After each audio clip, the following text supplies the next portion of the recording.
Be you always. And you might hear that and think, well, that's obvious. That's simple. That's easy. Not if the world has something to say about it.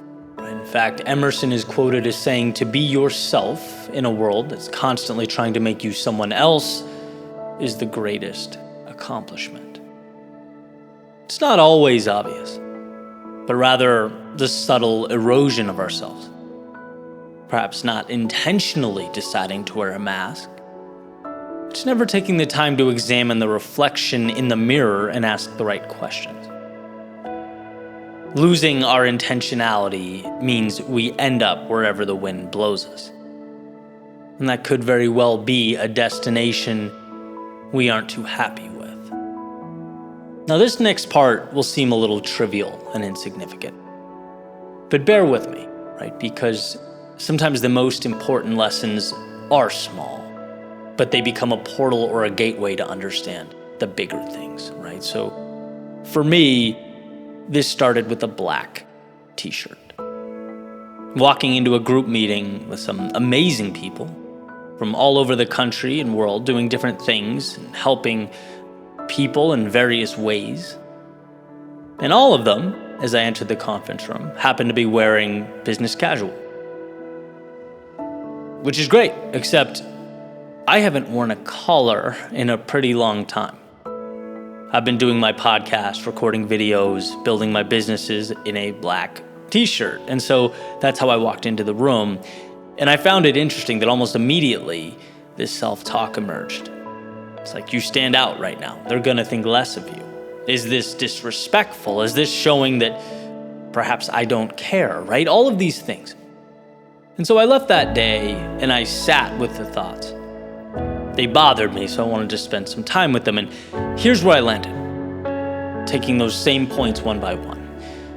Number one, if they think less of me for being me, then that would be on them and not me, right? I'd gladly fight that uphill battle to earn people's respect in my authenticity.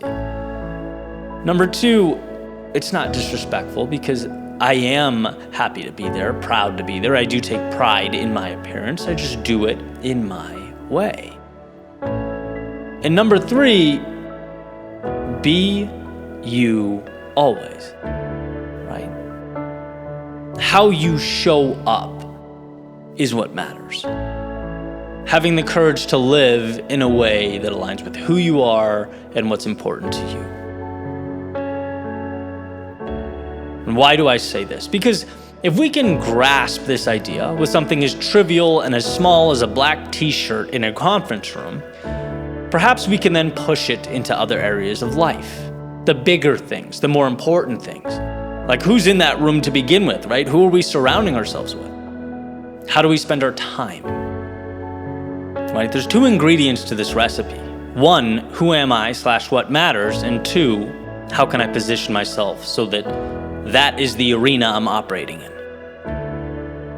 Sometimes we don't do it because we're scared, but sometimes we don't do it because we never ask the right questions. When you can find and hold your authenticity, you feel it, and so will others. The question transforms from how can I blend in and not disrupt to how can I use the abundance that surrounds me to live a life that's meaningful? So a lot of us metaphorically walking around in collared shirts when they're not what we're meant to be wearing, right? A lot of us asking, how do I not screw this up? Instead of asking, how do I go get what's mine and do it in a way that matters to me? Be you always. And the closer you are to that, the more powerful you will be. It means understanding who in your life adds to that and who in your life detracts from it. It means looking around and asking, am I doing this for me or for others? It's that old airplane mantra.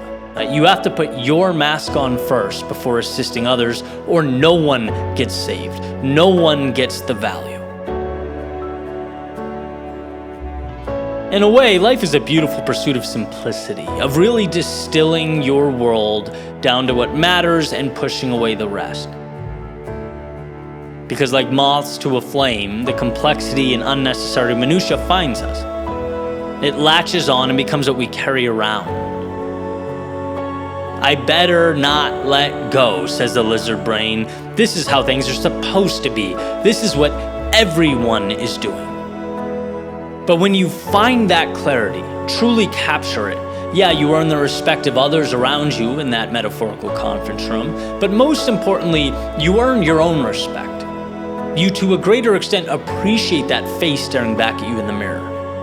Right? Think about it this way. They do not build statues for those who blended in the best, who conformed. Right? No, we build statues for those who had the courage to live in their authenticity, to do things their way. Because we understand how unique, how powerful, how difficult that is. Be you always. There's nothing more powerful than that.